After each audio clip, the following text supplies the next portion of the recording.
Magandang gabi sa inyo mga kakwento. Andito na naman tayo sa isang kasaysayan na ibabahagi ko sa inyo. Ito ay tungkol sa babaeng nangangalang Elaira na namulat sa gubat at lumaking walang mga magulang.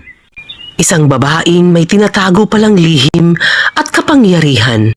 Pakinggan natin mga kakwento ang kabuuan ng istorya ni Elaira, ang aswang na kalambang.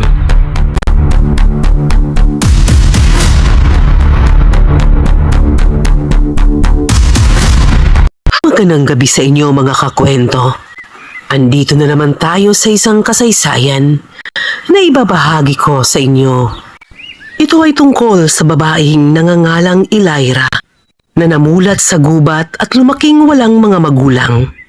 Isang babaeng may tinatago palang lihim at kapangyarihan. Pakinggan natin mga kakwento ang kabuuan ng istorya ni Elaira, ang aswang na kalambang.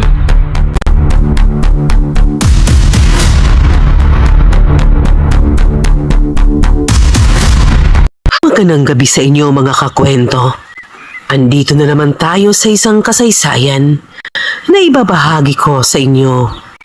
Ito ay tungkol sa babaeng nangangalang Elaira na namulat sa gubat at lumaking walang mga magulang.